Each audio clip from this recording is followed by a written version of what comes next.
할렐루야. 오늘 또 우리 주의 은혜로 여러분 생애에서 가장 복된 날이 되시기를 축복합니다. 우리 교회는 무슨 교회요? 좋은 교회. 아멘. 왜 좋은 교회냐? 주의 일에 마음을 같이 하는 분들이 많이 있어서 좋은 교회인 줄로 믿습니다. 우리 전창희 집사님 어머니가 그러셨다 그러더라고요. 이 코로나 전국에 주일날 현장 예배 드리는 것도 힘든데 그 교회는 부흥회를 하는 것 보니 진짜 교회라고 믿습니까? 하나님은 우리가 믿음을 가지고 행하고자 할 때 그 믿음을 성취해 가시는 하나님이신 줄로 믿습니다. 어떤 농촌에서 목회를 하던 목사님이 미국에 있는 샌프란시스코 신학대학에 한 학기를 유학을 하기 위해서 이제 옛날에는 김포공항에서 출발했기 때문에 김포공항으로 갔는데 그때 성도들이 마중을 나와서 그러더라는 거예요.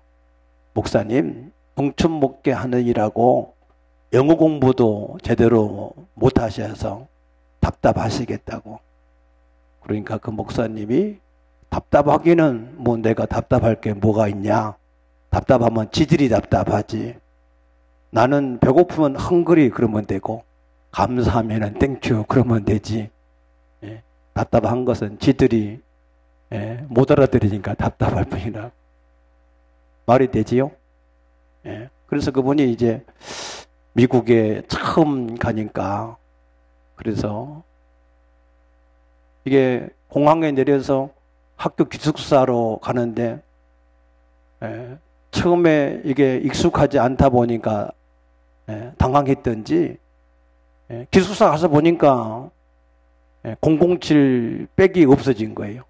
그 안에 한 학기 동안 쓸 경비하고 여권이 들었는데 그 가방이 없어진 거예요. 그래서 너무 황당하고 긴장이 되어서 그래서 기숙사 화장실 바닥에 무릎을 꿇고 하나님 앞에 기도하기를 하나님 입장을 좀 바꿔서 생각해 보시라고. 내가 한 학기 공부하러 왔는데 돈도 없고 여권도 없는데 어떻게 하라고 그러시냐고. 그래서 간절하게 기도를 한참 하는데 마음이 평안해졌답니다. 그래서 하나님이 응답을 하셨나 보다.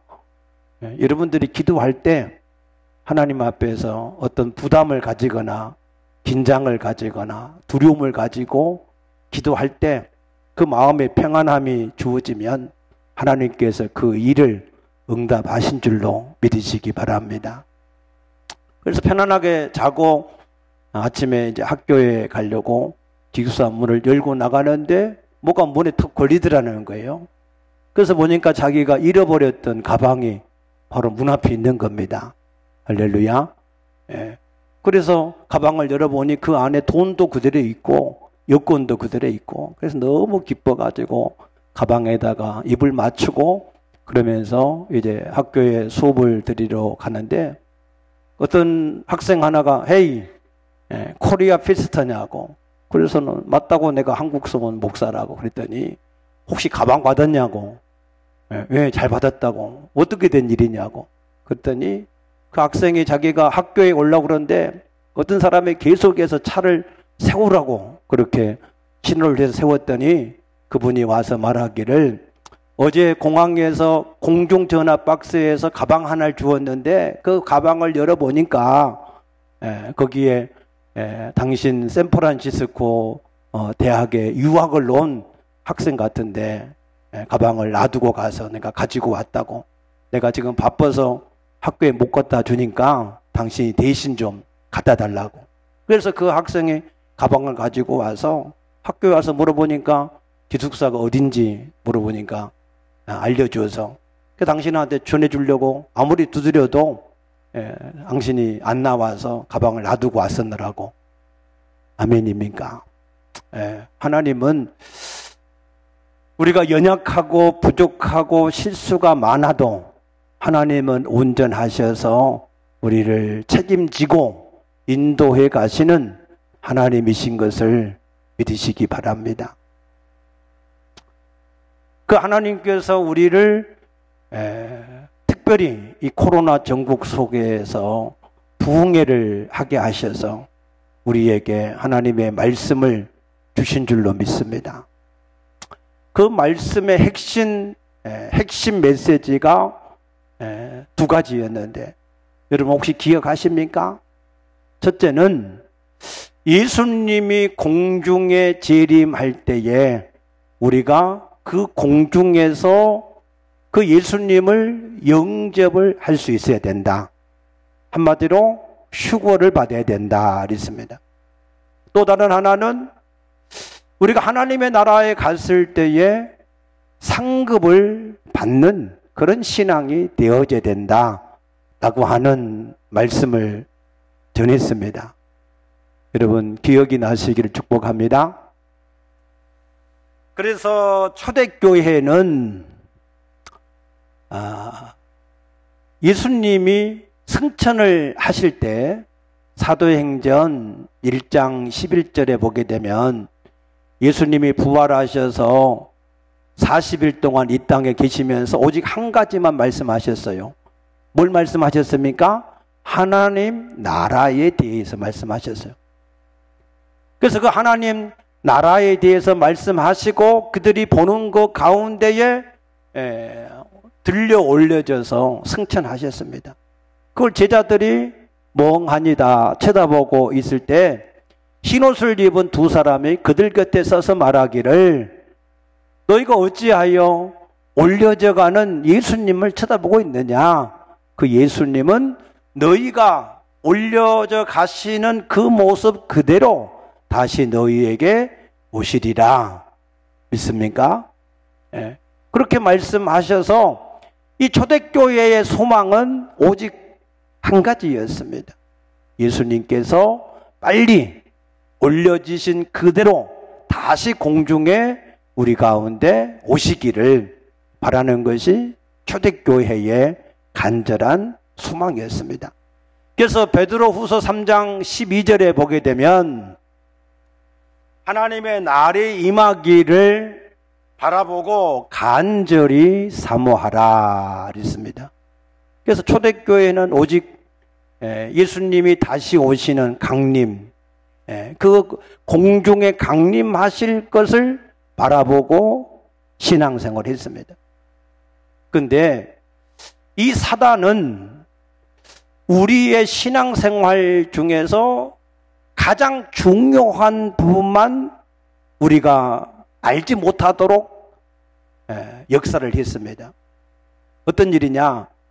우리 한국교회에도 이 예수님이 공중에 강림하시고 우리가 휴거를 받는 거 가장 중요한 신앙의 목적인데, 그런데 다미선교회를 통해서 휴거에 대한 것을 부정적으로 만들어 버려 가지고 그런 얘기를 하면은 이상한 그러한 사람들인 것처럼 휴거의 소망을 없애버렸어요. 또 이 귀신론을 막 괜히 쓸데없이 잘못 말해가지고 사실 사단의 세력들이 계속해서 우리 모든 세상에서 미혹도 하고 오는 사자처럼 역사하고 우리를 대적하는데, 이 귀신을 대적하고 이 내쫓는 이 죽기 사역에 대해서도 귀신에 대해서 말하면 좀 이상한 그러한 교단이나 사람인 것처럼 만들어 버렸어요. 그러니까 이 사단의 세력들은 사실 우리가 정말로 가지고 있어야 될 예수님의 공중 재림, 휴거, 또 귀신을 대적해서 영적인 싸움을 싸워서 이기는 거, 이런 것들을 우리가 잘 갖지 못하도록 그렇게 역사를 해버린 그런 부분이 있습니다. 그러나 초대교회는 분명한 것은 그들이 예수님이 다시 공중에 오시는 것과 그 날에 그들이 그 공중에서 주님을 만나는 휴거, 이것이 그들에게 가장 중요한 신앙의 목적이었고 소망이었던 것을 믿으시기 바랍니다.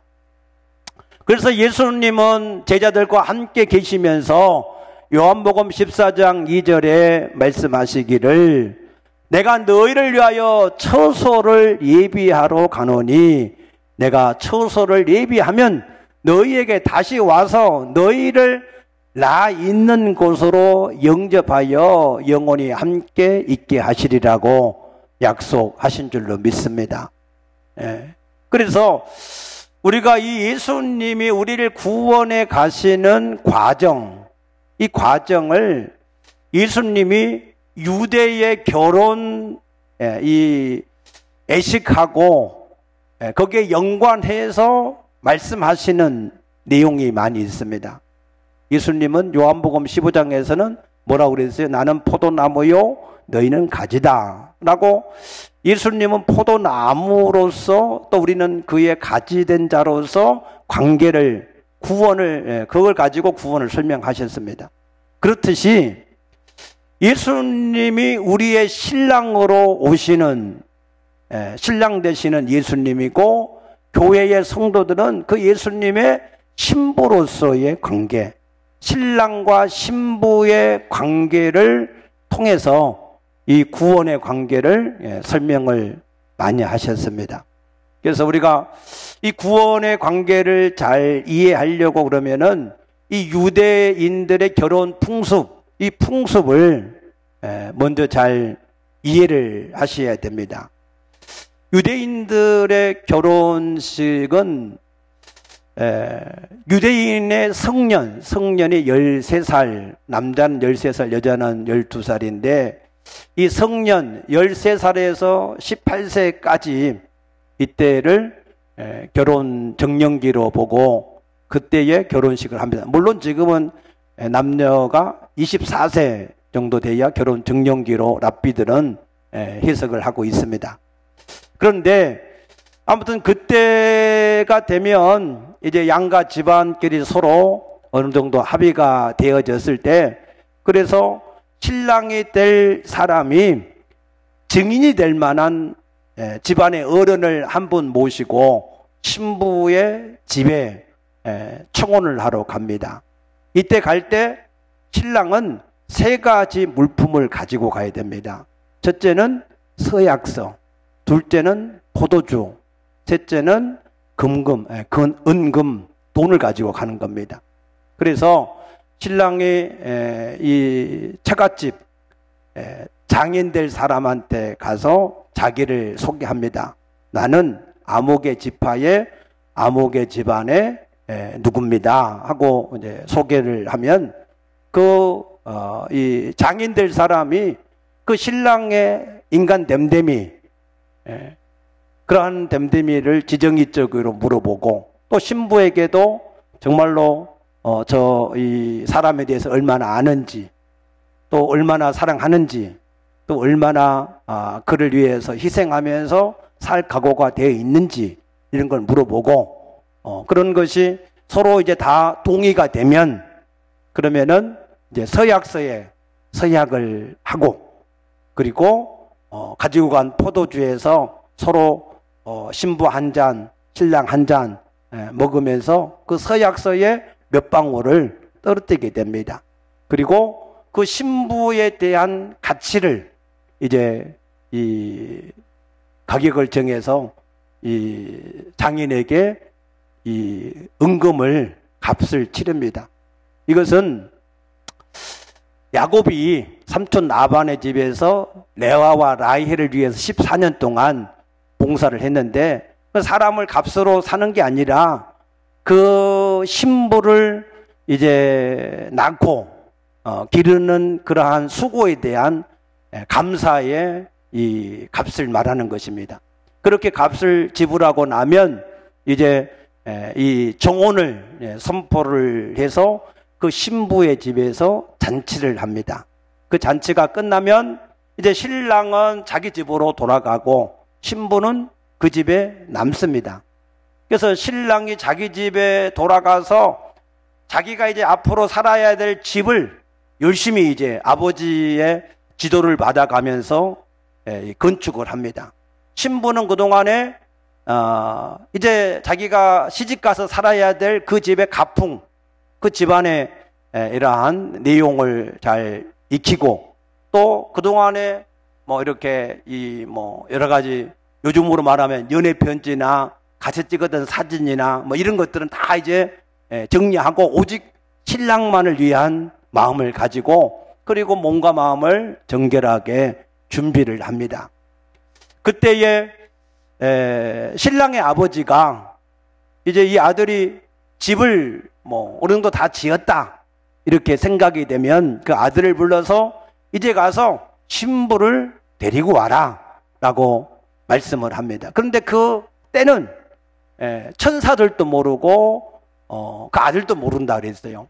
마태복음 24장 36절에 그건 아무도 모르고 아버지만 안다 그랬습니다. 그래서 예수님이 다시 오시는 그날을 묻는 사람들에게 그건 천사도 모르고 아들도 모른다라고 말씀을 하신 겁니다. 그래서 그 신랑이 다시 이제 신부를 데리러 와서 그 신부와 함께 신랑의 집으로 가는 것입니다. 그것이 마태복음 25장에 열처녀들이 신랑을 기다려서 그 신랑의 집으로 가는 내용을 설명해 놓은 말씀입니다. 그러면은 그 신랑의 집에 갔을 때 이제 비로소 이제 합방을 해서 첫낮밤을 지내는데, 그날 밤에 다시 서약서를 씁니다. 앞으로 우리는 이렇게 살아갈 것입니다 하는 비전, 그런 비전을 제시하고, 그리고 이제 다시 합방을 하고 아침에 일어나서, 그래서 그 신랑이 이제 모든 사람들한테, 자기 친구들한테 내 신부는 정결한 처녀였다 이렇게 선포를 하면, 그때부터 한 주간 동안에 잔치가 벌어지는 것이 이 유대인의 결혼 풍습입니다. 그래서 그런 과정인 것처럼 예수님께서 우리 가운데 오셔서 자기의 신부 될 사람들과 정혼을 하기 위해서 이 땅에 처음 오신 것이 바로 성육신의 사건입니다. 믿습니까? 그래서 예수님이 세 가지를 가지고 오셨어요. 서약서하고 포도주하고 이게 은금을 가지고 오셨어요. 여러분, 혹시 예수님의 신부로서 하나님이 여러분을 선택한 걸 믿으십니까? 여러분의 그리스도 신부이신 것을 믿으십니까? 아멘이 시원찮은 거 보면은 아직 그리스도 신부가 안 된 사람이 있는 것 같은데, 신부가 되시기를 축복합니다. 그러면은 신부가 되면은 뭘 받아야 돼요? 서약서를 받아야죠. 서약서. 이 서약서를 가지고 있어야 결혼이 증명될 거 아니에요. 여러분 안에 서약서가 있으십니까? 여러분 서약서를 가지고 계십니까? 점점 아멘이 줄은 거 보니까 서약이 뭔지 잘 모르는 것 같아. 예레미야 31장 31절에서 33절 말씀을 보게 되면 너희가 출애굽을 할 때 맺었던 서약, 무슨 서약이었죠? 시내산에서 맺은 서약입니다. 출애굽기 19장 6절에 보게 되면은 너희가 내 말을 듣고 내 모든 규례를 지켜 행하면 내가 너희를 모든 세계 가운데서 내 소유로 삼을 것이고 너희는 내 제사장 나라 될 것이고 너희는 거룩한 백성이 될 것이다 라고 말씀하셨어요. 그 말을 들은 이스라엘 백성들이 다 같이 이구동성으로 우리가 그렇게 하겠습니다 그렇게 이 약속을 하니까 모세가 피를 가지고 백성들에게 뿌리면서 서약식을 맺었습니다. 그것이 출애굽기 24장에 있는 말씀입니다. 그래서 그 서약을 맺어서 이제는 하나님이 그들이 하나님이 되고 그들이 그의 백성이 되었는데, 그 서약은 뭘로 맺은 서약이에요? 돌판에 새겨진 율법, 율법으로 맺어진 서약입니다. 그런데 예레미야 31장 32절에 보게 되면은 그런데 너희가 내가 너희 남편이 되었음에도 너희가 이 언약을 깨트렸다 그랬어요. 첫 번째 언약이 깨어진 겁니다.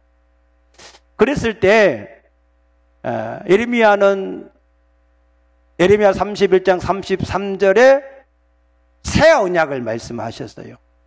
그래서 전에는 돌에 율법을 새겨서 맺은 언약이었는데 이것은 너희가 지키지 못해서 이것은 언약이 깨어졌다. 그래서 새 언약을 내가 너희와 맺겠다. 그 새 언약은 어떻게 맺느냐?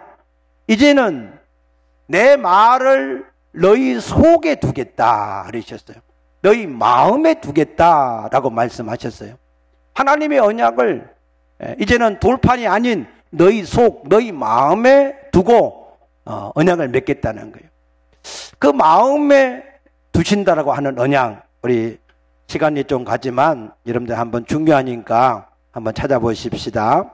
예레미야서 31장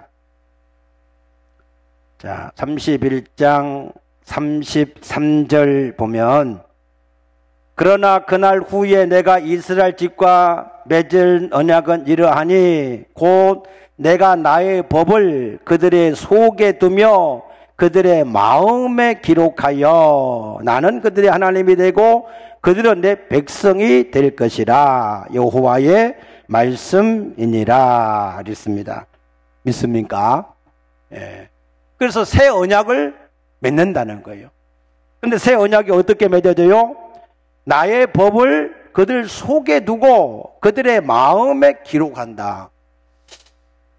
마음에 기록한다.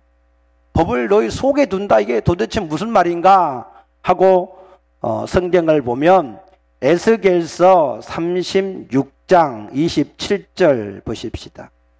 에스겔서 36장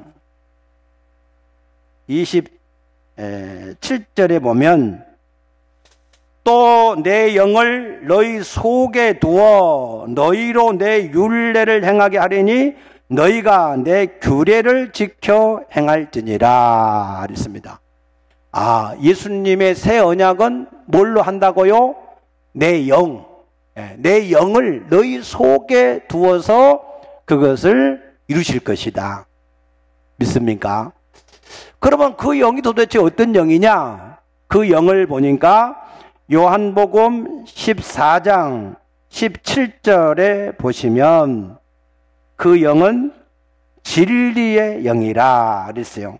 세상은 능히 그를 받지 못하나니 이는 그를 보지도 못하고 알지도 못함이라. 그러나 너희는 그를 아나니 그는 너희와 함께 거하시며 또 너희 속에 계시겠습니다 그랬습니다. 믿습니까? 신의 산 율법으로 맺은 언약은 깨어졌습니다. 새 언약을 맺었는데 그 언약은 영으로 맺어진 이 언약이고 그 언약은 성령의 언약인 줄로 믿으시기 바랍니다. 그래서 그 언약식을 어떻게 했느냐? 오늘 본문 에베소서 1장 13절 말씀 여러분 자세히 보시기 바랍니다. 이 언약식이 어떻게 이루어졌는가를 잘 보셔야 됩니다. 에베소서 1장 13절 말씀 보니까 그 안에서 너희도 진리의 말씀이 뭐죠? 예수 그리스도의 복음입니다. 곧 너희의 구원의 복음을 듣고 구원의 복음, 예수님이 하나님의 아들 그리스도이신 것에 대한 복음입니다. 그걸 듣고 그 안에서 또한 믿어. 복음을 들으면 어떻게 해야 돼요? 믿어야 됩니다. 이것을 믿을 때에 하나님이 약속의 성령으로 인치심을 하셨다 그랬습니다. 아멘. 자, 잘 보세요. 예수님이 하나님의 아들 그리스도이신 것을 믿으시기 바랍니다. 그 말은 예수님이 나를 지으신 창조주 하나님이시고 내 죄를 담당하기 위해서 십자가에 죽으시고 부활하신 구세주이시다 그 말입니다. 믿습니까? 그 예수님이 죽으시고 부활하셔서 우리를 고와 같이 버려두지 아니하고 다시 너에게 오리라 라고 약속하셨어요. 요한복음 14장 18절에. 그런데 어떻게 오시느냐?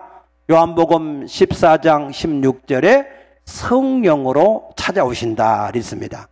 그래서 요한계시록 3장 20절에 볼지어다 내가 문 밖에 서서 두드리노니 누구든지 내 음성을 듣고 문을 열면 내가 그에게 들어가서 먹고 그는 나로 더불어서 먹으리라. 먹는단 말은 함께 산다 그 말입니다. 그래서 우리가 그 음성을 듣고 아 예수님이 나를 지으신 하나님이시군요. 내 죄를 담당하신 구세주이시군요. 아 예수님이 나의 주인이시군요 해서 예수님을 이제 내가 내 주인으로 영접해서 섬기겠습니다. 그렇게 믿고 영접할 때 하나님이 그 사람에게 성령으로 함께 하시어서 스티그마, 인을 쳐주신 줄로 믿으시기 바랍니다. 믿습니까? 이것이 새 언약이에요. 새 언약. 이 새 언약을 가지고 있어야 그래야 우리가 예수님을 우리의 신랑이라 확증할 수 있고 내가 예수님의 신부다라고 확신할 수가 있습니다. 아멘입니까? 이 계약서가 여러분에게 분명하게 되시기를 축복합니다. 아멘. 이게 흐릿하면 안 돼요. 이거 정확해야 됩니다. 그러면 예수님이 무슨 값을 치르느냐? 예수님은 십자가에서 핏값을 주고 십자가에서 흘리신 그 핏값으로 우리를 사신 줄로 믿으시기 바랍니다. 고린도서 6장 20절에 너희는 값으로 산 것이 되었다. 사도행전 20장 28절에 핏값으로 사셨다 그랬어요. 그 핏값은 바로 예수 그리스도의 핏값입니다. 믿습니까? 그래서 두 번째 이 계약이 새 언약이 예수님과 우리 사이에 신랑과 신부로 맺어진 계약입니다. 그리고 예수님은 이제 가셨잖아요. 그죠? 뭐하러 가셨다 그랬어요? 우리 처소 함께 영원히 살 집을 이제 짓기 위해서 가셨단 말이에요. 그러니까 우리는 이 땅에서 뭐 해야 돼요? 이제 신랑 되시는 예수님의 가풍, 하나님 나라에 대해서 열심히 그래서 그 집안을 배워야 돼요. 그 다음에 우리 몸을 정결하게 다 정리해야 돼. 옛날에 내가 우상이던 거, 또 다른 물질이 우상이던 거, 세상의 우상이던 거 다 이게 정리하고 정결한 신부로 단장을 해야 됩니다. 우리의 성품은 주님의 닮은 성품으로 우리가 성숙되어야 됩니다. 신부로서 단장이 돼야 되는 거예요. 그러다가 이제 어떻게 해야 돼요? 신랑 대신 예수님이 집이 다 마련되면은 뭐하러 와야 돼요? 우리를 데리러 와. 근데 어디로 온다 그랬어요? 공중으로 오신다. 공중. 데살로니가 전서 4장 17절 우리 한번 찾아보십시다. 데살로니가 전서 4장 17절 우리가 정확하게 확인하고 가야 될 말씀드립니다. 자, 데살로니가 전서 4장 17절 보면 그 후에 우리 살아있는 자들도 그들과 함께 구름 속으로 끌려 올려 공중에서 어디에서요? 공중에서 주를 영접하게 하시리니 그리하여 우리가 항상 주와 함께 있으리라 그랬어요. 여기 공중의 원어를 보면은 아에라라고 하는 단어를 쓰는데 이 아에라고 하는 이 공중은 어디를 말하냐면은 대기권, 이 세상의 대기권에 있는 공중을 말합니다. 그 공중에는 누가 있었어요?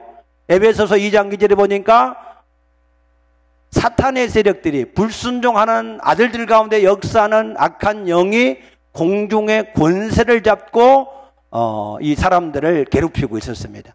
그래서 예수님이 공중에 임하신다 하는 말은 그 모든 사단의 세력들을 완전히 다 멸하시는 날인 줄로 믿으시기 바랍니다.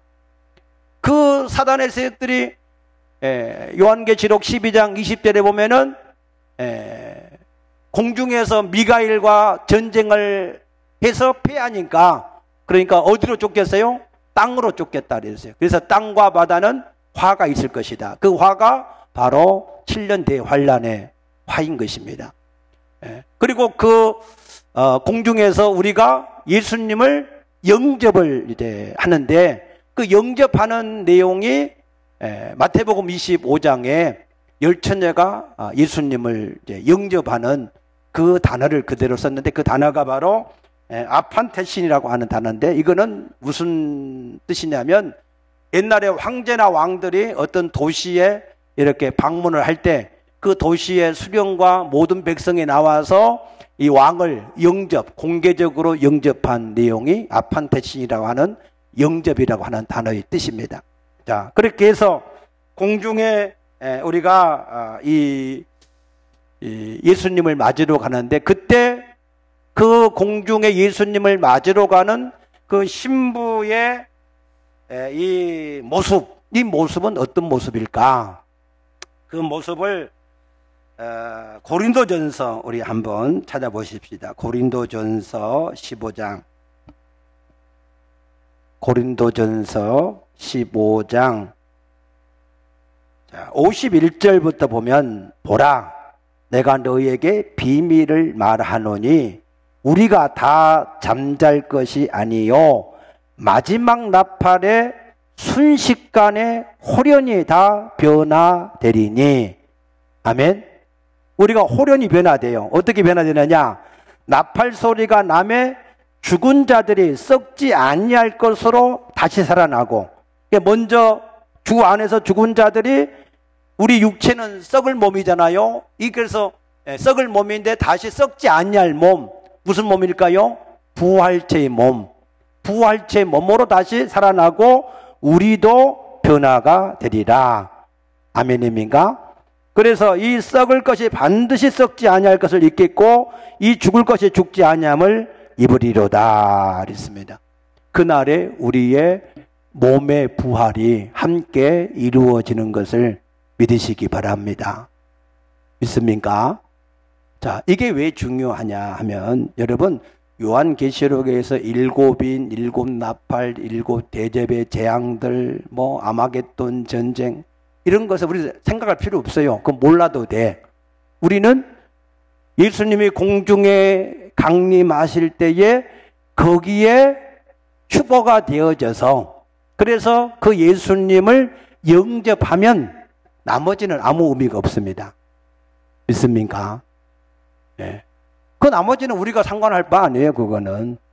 그러니까 그 뒤에는 여러분들이 몰라도 괜찮아. 네. 중요한 것은 예수님이 공중에 강림하실 때에 우리가 반드시 거기에 참여를 해야 된다. 아멘입니까? 그래서 우리가 거기에 소망을 가지셔야 돼요. 그러면 거기에 우리가 참여하는데, 자, 요한계시록 7장 한번 봐보세요. 요한계시록 7장. 자, 3절에 보면, 이르되 우리가 우리 하나님의 종들의 이마에 인치기까지 땅이나 바다나 나무를 해하지 말라 하더라 그랬어요. 이 말은 무슨 말씀이냐 하면은 오해를 하시면 안 돼요. 자, 구원을 받은 사람은 뭘로 인을 쳤어요? 성령으로 인을 쳤어서. 믿습니까? 그런데 공중에 휴거를 받을 때 또 천사들로부터 인침을 또 받아야 휴거할 수 있을까요? 아니면 성령으로 한번 인침을 받았으면은 휴거를 할까요? 예. 성령으로 한번 인쳤으면 끝이야. 믿습니까? 만약에 성령으로 인을 쳤는데 또 다른 인을 받아야 된다. 이러면 먼저 인친 것은 의미가 있어요, 없어요? 의미가 없게 되는 거야. 하나님은 한 번 하신 일을 후회하는 법이 없으시고 한 번 하신 약속을 변개하는 법이 없으십니다. 믿습니까? 그러니까 여기에 이 말씀은 또 다른 인을 받으라는 말이 아니고 인치기까지 기간을 말하는 게 기간. 그 기간이 뭐냐?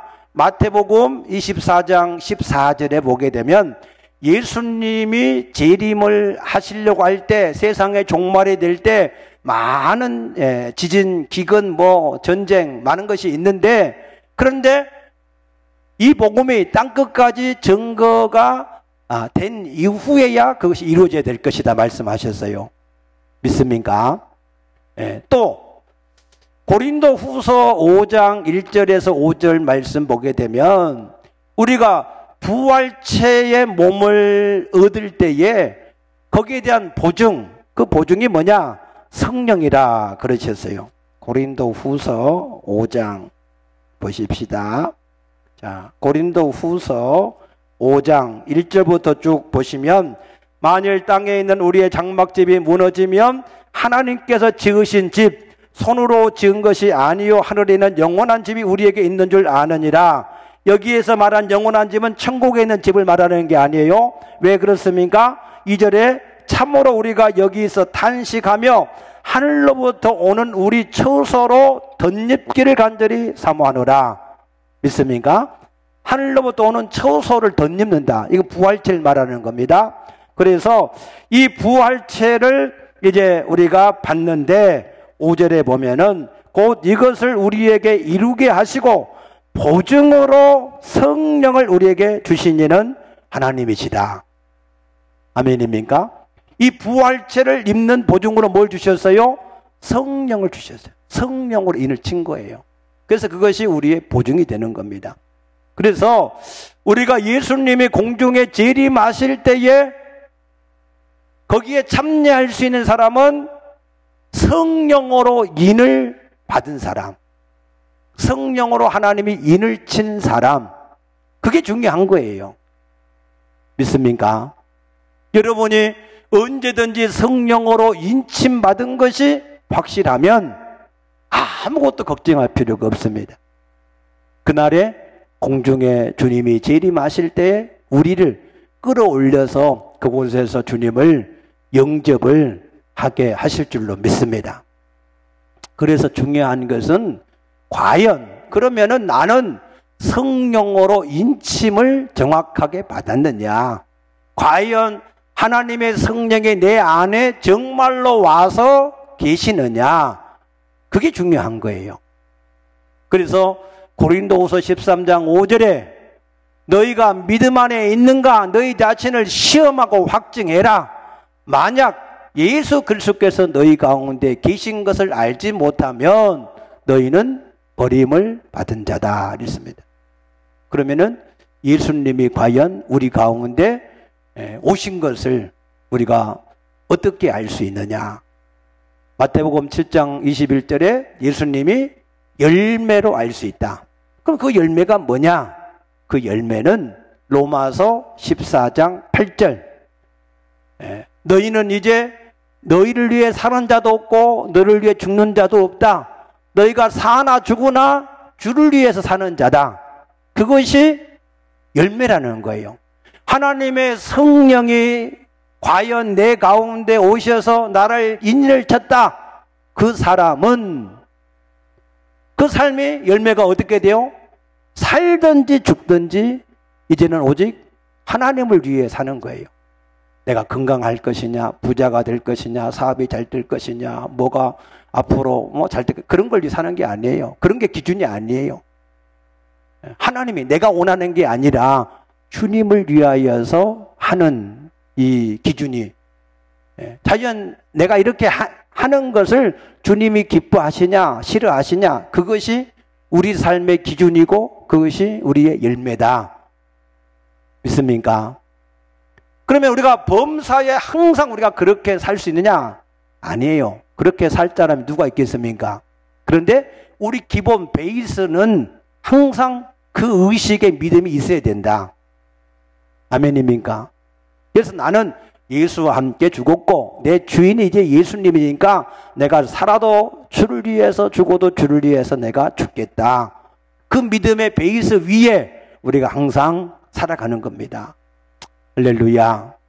그래서 자, 이사야서 25장 8절 한 절만 더 찾아보십시다.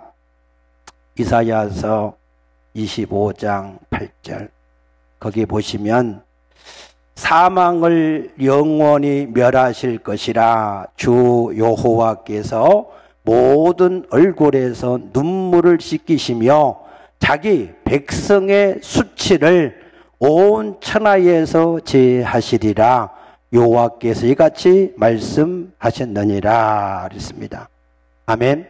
사망을 영원히 멸하는 놀라운 축복, 그 모든 얼굴에서 눈물을 완전히 씻겨주시는 축복, 자기 백성의 수치를 온 천하에서 제해 주시는 축복, 이 축복이 여러분들에게 임하기를 축복합니다.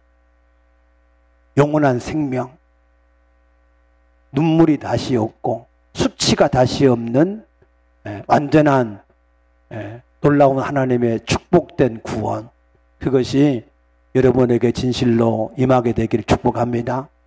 그게 제일 중요한 겁니다. 그 다음에 시간이 조금 갔는데 간단하게 말씀드릴게요. 그 다음에 우리가 하나님 나라에서 상급을 어떻게 받느냐? 상급. 자, 말라기서 3장 14절에 이렇게 말씀했어요. 우리가 하나님을 잘 섬겼는데 다 헛되다. 하나님이 복 주신다고 그랬는데 복 주신 것이 어디가 있느냐? 그렇게 이스라엘 백성들이, 말라기 시대 백성들이 그렇게 하나님 앞에 말했다는 거예요. 그 말에 대해서 하나님이 이렇게 말씀하셨어요. 말라기서 1장 8절에서 또 13절에서 2장에서 계속해서 말씀하기를 무슨 말씀하셨느냐면, 너희가 내 앞에 드린다고 하는 것, 수고한다고 하는 것, 섬긴다고 하는 것, 그 모든 것은 내가 받아야 되는데 내가 너희가 하는 걸 받을 수가 없었다는 거예요.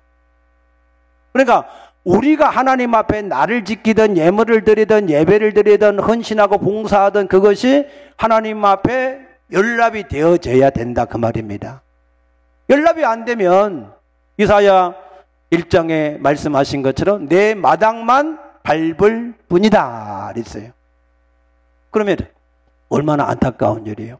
교회에 열심히 다니는데 첫 번째 부활에 참여를 못하고 공중에 주님을 만나지 못하고 열심히 내가 예수 안에서 주일도 지키고 11조도 하고 헌금도 하고 봉사도 하고 여러 가지 다 했는데 아무것도 하나님 앞에 연락된 것이 없으면 나중에 받을 것도 없잖아요. 그러니까 받을 수 있게 드려야 된다. 그럼 왜 하나님 왜 안 받으셨느냐? 안 받으신 이유. 자, 우리 시간이 없지만 말라기서는 제일 끝에니까 찾기 쉽죠? 자, 말라기서 말씀 간단하게 보겠습니다. 8절, 말라기서 1장 8절. 만군의 여호와가 이르노라 너희가 눈먼 것 희생 제물을 바치는 것이 어찌 악하지 아니하며 저는 것 병든 것을 드리는 것이 어찌 악하지 아니하냐? 이제 그것을 너희 총독에게 드려보라. 그가 너를 기뻐하겠으며 너를 받아주겠느냐 그랬어요. 하나님 앞에 드리는 것은 어떤 걸 드려야 돼요? 흠이 없는 걸 드려야 돼요. 흠이 없는 거. 아멘. 자, 시간이 넘어가서 간단하게 말씀드리고 오늘 오후 예배 때 잠깐 더 말씀드리겠습니다. 자, 두 번째 13절 1장 13절 보면 만군의 여호와가 이르노라 너희가 또 말하기를 이 일이 얼마나 번거로운가 하며 코웃음을 치고 훔친 물건 저는 거 병든 거 가져왔다. 이것을 너희 손에서 받겠느냐? 그런 것도 안 받는다는 거예요. 하나님을 섬길 때 기쁨과 감사와 즐거움을 가지고 섬겨야 되는데 오늘도 그냥 주일이구나.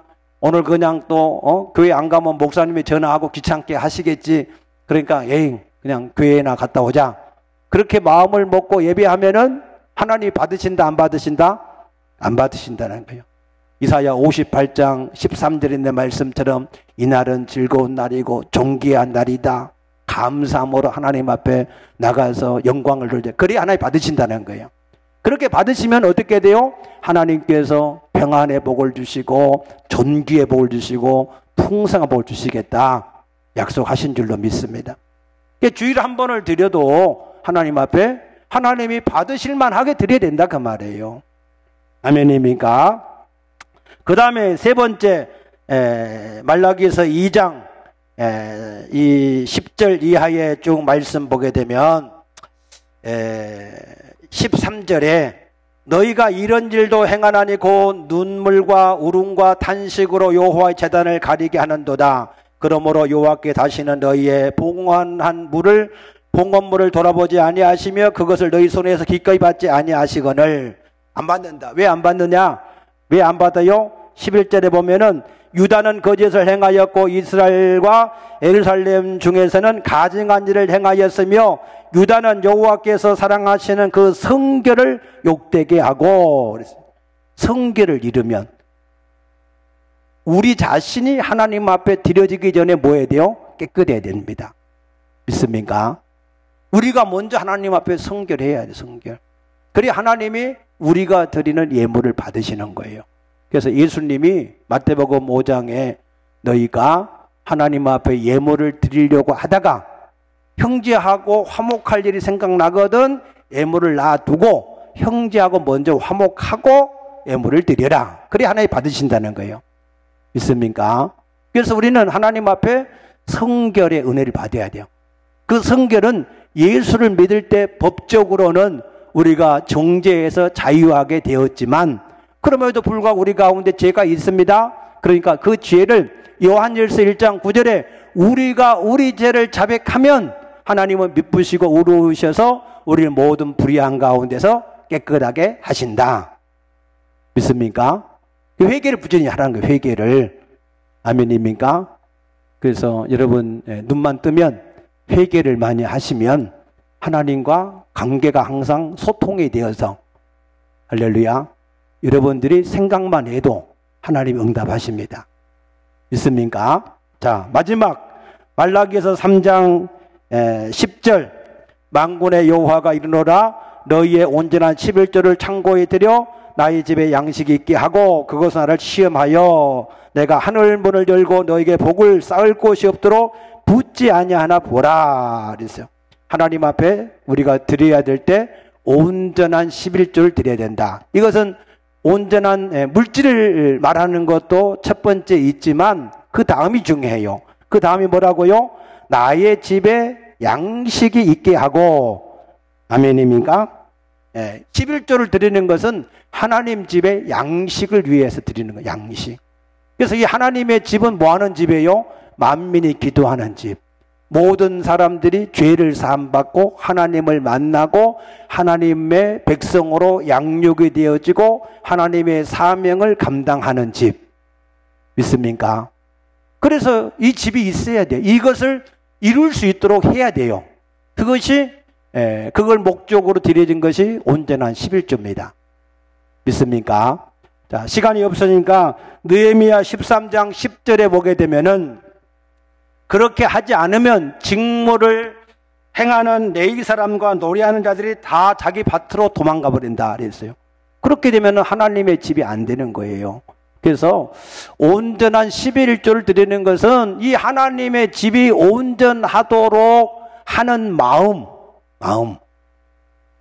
그 마음이 무슨 마음일까? 자, 부흥회를 했으면 내가 안 가도 부흥회 알아서 하시겠지. 그런 마음은 아니에요. 부흥회 내가 안 가면 그냥 우리 교회가 썰렁하겠다. 목사님의 마음이 상하겠다. 우리 교회가 이미지가 안 좋겠다. 그래서 열심히 마음을 같이 해서 참여하는 마음. 그게 하나님의 집을 위하는 마음이에요. 믿습니까? 하나님의 집에 내가 이렇게 온전한 10을 드리지 않으면 재정이 어려워서 하나님의 일이 제대로 안 되겠다. 그래서 내가 하나님의 집을 온전하게 하기 위해서 해야 되겠다. 이런 마음을 말하는 거예요. 자, 이 모든 것을 한 가지로 딱 말씀을 하셨어요. 뭘 하셨느냐? 신명기 6장 4절 쇠마 이스라엘아 들으라. 너희 하나님 여호와는 유일하신 하나님이니 내가 마음을 다하고 뜻을 다하고 힘을 다하여 주의 하나님 사랑하라. 아멘. 우리가 하나님 앞에 하는 것이 상급이 있으려고 그러면 사랑하셔야 돼요. 하나님을 사랑하시기를 축복합니다.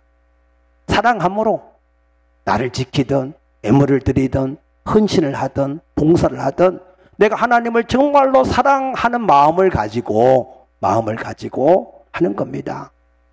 아멘입니까? 하나님을 사랑하시기 축복합니다. 요한복음 14장 21절에 나를 사랑하는 자를 나도 사랑하고 나를 그에게 나타낼 것이다 그랬습니다. 우리가 하나님을 사랑함으로 하나님을 섬기게 되면 하나님께서 자기를 우리에게 나타내 주신대요. 그리고 우리가 행한 것을 받으신대요. 그리고 그것이 열매가 되게 하실 줄로 믿으시기 바랍니다. 아멘. 기도하십시다.